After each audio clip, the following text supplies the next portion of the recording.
ஜானகி சந்தியா சீரியல்ல இப்போ ஒரு அருமையான எபிசோட் வந்திருக்கு. ஸ்கிப் பண்ணாம ஃபுல்லோடையும் கேளுங்க. அதுக்கு முன்னாடி இந்த வீடியோ பிடிச்சிருந்துச்சுன்னா லைக் பண்ணி பாருங்க. ரொம்ப பிடிச்சிருந்துச்சுன்னா நம்ம சேனலுக்கு வந்து சப்ஸ்கிரைப் பண்ணி கண்டினியூஸாக ஆதரவு தாங்க.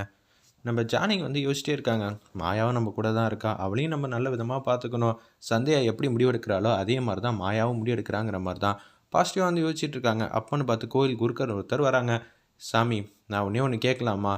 குடும்பத்தில் பிரச்சனை, உங்கள் குடும்பத்தில் என்ன நடக்குது ஏது நடக்குது எங்கள் எல்லாருக்குமே தெரியும். இது எல்லாம் இப்போதைக்கு நடக்கக்கூடியது தான். கூடிய சீக்கிரம் எல்லாமே சரியாயிடுங்கிற மாதிரி தான் பாசிட்டிவாக வந்து யோசிக்கிறாங்க அந்த இடத்துல.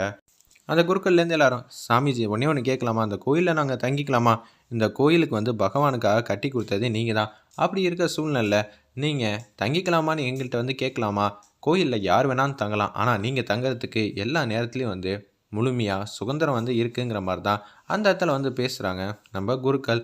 நீங்கள் சாவியை வந்து உங்கள்கிட்ட கொடுத்துட்டு போகிறேன், கோயிலை பத்திரமா பார்த்துக்கங்க. அது உங்கள்கிட்ட சொல்ல வேண்டிய அவசியம் இல்லை, இந்த கோயிலே உங்களோட தானே அப்படின்னு சொல்லிட்டு குருக்கள் மட்டும் போக ஆரம்பிச்சிட்டாங்க. பூட்டை வந்து பூட்டிட்டு அப்படியே உள்ளே உட்காந்துக்கிட்டு இருக்காங்க. மாயா வந்து தூங்குறத பார்த்து அப்படியே ரசிக்கிறாங்க அந்த இடத்துல. நம்ம ஜானகிம்மா, இவ என் கூடயே வந்து இருக்கா, நல்லது கெட்டதில் எல்லாத்துலேயும் வந்து பங்கெடுத்திருக்கா, சந்தியாவை பார்க்குற மாதிரியே இருக்கேங்கிற மாதிரி யோசிச்சுட்டு இருக்காங்க. ஒரு பக்கம் மாயா வந்து தூங்கிட்டு இருக்கிறப்ப, மாயாவை வந்து அந்த வீட்லேயே வந்து ஏற்றுக்கணுன்னா நம்ம எதாவது ஒன்று கிடக்கா ஒன்று பண்ணால் மட்டும்தான் உண்டு.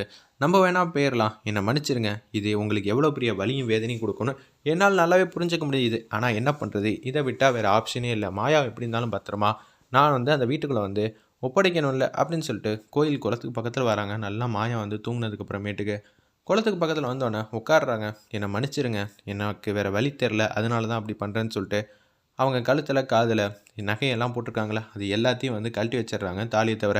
அப்படியே வந்து குளத்துல வந்து ரொம்ப எமோஷ்னலாக ஃபீல் பண்ணி அழுதுகிட்டு மாயாவை பார்த்துக்கிட்டே வந்து முங்குறாங்க. முங்கும்போது அப்படியே ரகுராமும் இவங்களும் சந்தோஷமாக நிம்மதியாக வந்து சிரிச்ச முகமாக பேசுனது எல்லாத்தையும் நினச்சி பார்த்துக்கிட்டு அப்படியே வந்து உள்ளே போக ஆரம்பிச்சிட்டாங்க. பார்த்தா இது எல்லாம் ரகுராமோட ட்ரீம் மாதிரி காட்டுறாங்க. ஐயோ, மழை வேற பெய்யுதே, இப்போ ஜானகி எங்கே இருக்கான்னு தெரியலையே. அவள் போகிறதா இருந்தாலும் நான் என்ன சொல்லியிருக்கணும், ஜானகி என்னை விட்டு போறியா அப்படின்னு சொல்லி நான் கேட்டிருக்கணும், நான் கேட்காம விட்டது ரொம்ப தப்பாச்சுங்கிற மாதிரி ரொம்ப எமோஷனல் ஆகிடுறாங்க அந்த இடத்துல. நம்ம ரகுராம் ஒன்று வந்து மாயா வந்து ஏஞ்சிடுறாங்க கோஇன்சிடென்ட்டா. என்னம்மா ஆச்சு அப்படின்னு சொல்லி கேட்குறாங்க நம்ம ஜானகி. எனக்கு தூக்கமே சரியாக வரமாட்டேங்குது, எப்போதும் வந்து தலானியில் வச்சுட்டு தான் நான் தூங்குவேன். இப்போ இந்த பை வந்து தலானியோட உயரமாக இருக்குது, சரி எதை வச்சு தூங்குறதுன்னு தெரில. கை வச்சு தூங்குனா ரொம்ப கை வந்து மரத்து போய் ஹார்டாகிடுது, கை வேற வலிக்குது, அவ்வளோதானே, என் மடியில் வந்து தூங்கிக்க அப்படின்னு சொல்கிறாங்க அந்த இடத்துல. நம்ம ஜானகி அம்மா ரொம்ப சந்தோஷமாக இருக்காங்க அந்த இடத்துல. மாயா, உங்களுக்கு எதுவும் டிஸ்டர்பன்ஸ் ஆகாதே? இல்லைம்மா, இதில் என்னம்மா டிஸ்டர்பன்ஸு, நீ எனக்கு பக்கபலமாக இருக்கிற நம்பிக்கை மாதிரிம்மா, நீ தூங்கு அப்படின்னு சொல்லிட்டு அவங்க அப்படியே வந்து தூங்க ஆரம்பிச்சிட்டாங்க. ஒரு பக்கம் புவனேஸ்வரி ரொம்ப சோகமாக இருக்காங்க. அவங்க அண்ணன் வந்து, நான் எதாவது ஒன்று பண்ணணுமா, நீ இவ்வளோ சோகமாக இருக்கிறத பார்த்தா எனக்கு ஆத்திரமாக வருது. என் தங்கச்சி எப்படியெல்லாம் இருந்திருக்க வேண்டியவ, அவள் வாழ்க்கையை வந்து ஜானகி வந்து பறிச்சிட்டா. எனக்கும் அந்த கோவம்லேருந்து எல்லாமே இருக்குது. அவளை நான் சும்மா விட மாட்டேன், பழி தீர்க்காமல் விட மாட்டேங்கிற மாதிரி தான் அந்த இடத்துல புவனேஸ்வரி வந்து முடிவெடுக்கிறாங்க. அண்ணங்காரன் என்ன செய்யணுமா அப்படின்னு சொல்கிறாங்க. இன்னும் 10 நிமிஷத்தில் உனக்கே தெரியும் என்னன்னா ஒரு 10-15 பேர் வந்து கிட்ட வராங்க அந்த இடத்துல. அவங்க வந்து பேச்ச ஆரம்பிக்கிறாங்க. சார், நாங்கள் ஆல்ரெடி திட்டம்லேருந்து எல்லாமே போட ஆரம்பிச்சாச்சு, நீங்கள் எதுக்கும் கவலைப்படாதீங்க, அண்ணங்கிட்ட எல்லா திட்டத்தையும் சொல்லுங்கன்னா சைலண்ட்டாக அவங்களோட திட்டவட்டம் எல்லாத்தையும் சொல்லிடுறாங்க அந்த இடத்துல. ஒரு பக்கம் ரொம்ப பரபரப்பாக காட்சி எடுத்திருந்தாங்கன்னே சொல்லலாம். இனிமேட்டு நல்ல நிம்மதியாக வந்து அப்படியே ஜானகி அம்மாவும் தூங்க ஆரம்பிச்சிட்டாங்க. கோயிலில் தான் ஒளிஞ்சிருக்காங்கங்கிற விஷயத்த வந்து எப்படியும் வந்து நோட் பண்ணிட்டாங்க அந்த இடத்துல அந்த ரவுடி பசங்களாம். அவங்க கோயில் கதை வந்து திறக்க பார்க்குறாங்க. ஜானகி அம்மா ஏற்கனவே வந்து குருகள் கொடுத்த சாவினால் கோயிலில் தான் பூட்டியிருக்காங்க. அது பிரம்மாண்டமான கேட்டாக இருக்குது, ஒரு 10 அடிக்கு மேலே கேட் இருக்கனால அதுலேருந்து எப்பட்றா அது போகிறது, டே செருப்பை கழட்டி போட்டு எல்லோரும் வந்து உள்ளே குதிங்கடா அப்படின்னு சொல்லிட்டு செருப்பை கழட்டி போட்டுட்டு அந்த இடத்துல கோயில் சவர் மேலே ஏறி குதித்து உள்ளே வந்துடுறாங்க.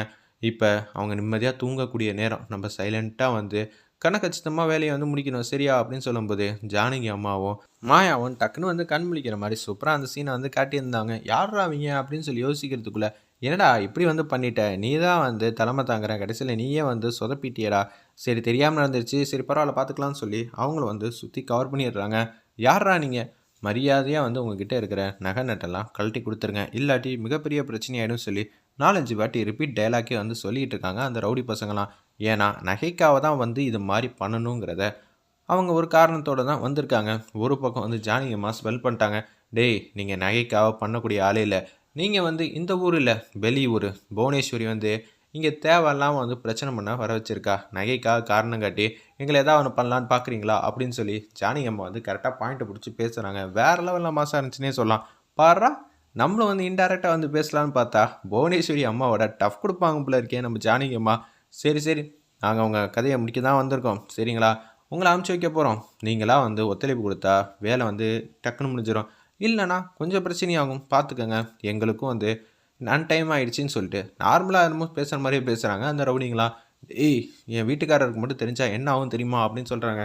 இனிமேட்டு என்ன பண்ணுறது, இவங்கெல்லாம் வந்து கேட்க மாட்டாங்க போல இருக்குது, வாடா அப்படின்னு சொல்லிட்டு அவங்க கையில் வந்து ஒரு பொருள் வச்சுட்டு அப்படியே கிட்டக்கு வந்துகிட்டு இருக்கப்ப ஜானகி அம்மாவும் மாயாவும் 2 பேரும் வந்து லைட்டாக தான் தள்ளுறாங்க. ஆனால் அவங்க 10-15 அடி வந்து தூரத்தில் வந்து தாண்டி போய் விழுவுற மாதிரி காட்டுறாங்க அந்த இடத்துல. ஒரு பக்கம் வந்து வேகமாக ஓடி போகிறப்ப ஒரு பகுதியில் வந்து படிக்கட்டெல்லாம் இருக்குது. படிக்கட்டுக்கு லெஃப்ட் சைடில் கொஞ்சம் கேப் இருக்குது. அந்த கேப்புக்கு பக்கத்தில் வந்து ஒளிஞ்சிக்கிட்டாங்க. இது வந்து அந்த ரவுடி பசங்களுக்குலாம் தெரில. எடுத்தோன்னே வந்து என்ட்ரன்ஸுக்கு வந்து போக ஆரம்பிச்சிட்டாங்க அந்த இடத்துல. என்னடா அது இங்கே தானடா ஓடி வந்தாங்க. இப்போ நம்ம மாயா நம்ம என்ன பொண்ணுன்னு எனக்கு தெளிவாக தெரியுது. நீ ஒரு பக்கம் ஓடு, நான் ஒரு பக்கம் ஓடுறேன். யாராவது ஒருத்தர் வந்து கவனமாக வந்து சேவ் பண்ணால் கூட மிகப்பெரிய விஷயமாக தான் இருக்குன்னு சொல்லிட்டு கோயிலோட ஃப்ரண்ட் பக்கமாக வந்து வேற ஒரு பகுதியை நோக்கி அப்படியே ஓட ஆரம்பிச்சிட்டாங்க. டேய் அவங்க 2 பேரும் அந்த பக்கம் தாண்டா ஓடுறாங்கன்னு சொல்லி வந்திருக்கிற 4 பேரும் ஜானகி அம்மாவை 2 பேர் துரத்துறாங்க. மாயாவை வந்து 2 பேர் துரத்திக்கிட்டு இருக்காங்க. மாயா வந்து ஸ்லோவாக தான் ஓடுறாங்க. ஜானகி அம்மா வந்து பூட்டை திறக்கிறது இடத்துக்கு வந்துட்டாங்க. அந்த சாவியை வந்து பூட்டை வச்சு திறந்துட்டு கேட்டை திறக்கலான்னு முயற்சி பண்ணுறாங்க. கேட்டு வந்து ஸ்டக் ஆகிடுச்சு. பாட்டை போடுறப்ப கேட்டை வந்து சரியாக வந்து ஓப்பன் பண்ண முடியல. அந்த ரவுடி பசங்களாம் வந்து ஜானகி அம்மா வந்து பிடிச்சிட்டாங்க. அவங்க டிஸ்டன்ஸ்லேருந்து ஜானகி அம்மா டிஸ்டன்ஸ்லேருந்து ஒரு 100 மீட்டர் வந்து பின்பக்கமாக தான் மாயா வந்து அந்த இடத்துல இருக்காங்க. அவங்களையும் வந்து லாக் பண்ணிட்டாங்க. டேய் வேணாண்டா, என் வீட்டுக்காரர் எவ்வளோ மாசு தெரியுமா, தேவையில்லாமல் அவர்கிட்ட வந்து மிதி வாங்கி போகாதீங்க அப்படின்னு சொல்கிறாங்க. பாடுறா நீயே தன்னந்தனியாக இங்கே இருக்க, நீ மாட்டினங்கிற விஷயமே அவருக்கு தெரியாது. அது மட்டும் இல்லாமல் நீ இந்த இடத்துல தான் இருக்கேன்னு அவருக்கு எப்படி தெரியும். டேய் அவருக்கு எல்லாமே தெரியும்டா அப்படின்னு சொல்கிறாங்க. எல்லாமே தெரியும்னா சரி நாங்கள் ஏதாவது இப்போ பண்ண போகிறோம். அப்படி இருக்கும்போது அவர் வந்து தடுத்துவாரா அப்படின்னு சொல்லி கேட்குறாங்க அந்த இடத்துல ரவுடிங்களா. ஏய் என்னடா இன்னும் பேசிக்கிட்டே இருக்க. ஒரு பக்கம் மாயா வந்து ரொம்ப பட்டமாக இருக்காங்க. ஐயோ இவங்கள்ட்டேருந்து எப்படி தப்பிக்கிறதுன்னு தெரியலையே. இப்போ ஃப்ரண்ட்டில் 2 பேர் இருக்காங்க. இவங்கள தாண்டி போனால் ஜானகி அம்மாட்ட 2 பேர் இருக்காங்க. ஏதாவது பொருள் கிருள் இருந்துச்சுன்னா கட்டையை வச்சு இவங்களை அடிக்கலான்னு பார்த்தா என்னடா எதுவுமே கிடைக்க மாட்டேங்குதுங்கிற மாதிரி யோசிக்கிற மாதிரி காட்டுறாங்க அந்த இடத்துல நம்ம மாயா. ஒரு பக்கம் எதாவது பண்ணலான்னு இருக்கிறப்ப மாயா வந்து அந்த பக்கம் இருக்கா. மாயாவையும் சேவ் பண்ணி ஆகணும், இவங்களையும் அடிக்கணுங்கிற மாதிரி தான் ஜானகி அம்மா வந்து திங்க் பண்ணுறாங்க. ஒரு பக்கம் வந்து ரவுடி பசங்களை திருப்பி வந்து தள்ளி விட்டுட்டாங்க. தள்ளி விட்டது இல்லாமல் திருப்பியும் கேட்டை திறந்து அவங்க எஸ்கேப் ஆகிருக்கலாம். ஆனால் எஸ்கேப் ஆகாமல் பக்கத்தில் இருக்கிற ஒரு கட்டையை எடுத்து மாயா பக்கம் ஓடி வராங்க. மாயா பக்கம் இருக்கிற ரவுடிங்களையும் வந்து டிஷம் அடிச்சிடுறாங்க. முதல்ல நீ போமா, நான் வந்துடுறேன், அதெல்லாம் வராது, வாங்க நம்ம 2 பேருமே போகலான்னு சொல்லிட்டு 2 பேருமே வந்து கேட்டை நோக்கி ஓடி அப்படியே வந்து கோயிலை விட்டு வெளியே வர லைட்டாக வந்துடுறாங்க. ஒரு பக்கம் வெளில வந்துட்டா உங்களை தப்பிச்சிருவோமா, இல்லை தப்பிக்க தான் முடியுமா, உங்களால் எதுவுமே பண்ண முடியாது, அதான் இங்கே ரியாலிட்டி, உங்களை சும்மா விட மாட்டோங்கிற மாதிரி அந்த இடத்துல வந்து கோவப்பட்டு பேசுகிறாங்க. ரகுராம் இன்னும் கொஞ்சம் நேரத்தில் வந்து வரப்போகிறாங்க. வந்து இவங்களை எல்லாரையும் டிஷம் பண்ண போகிறாங்க. வெயிட் பண்ணி பார்ப்போம்.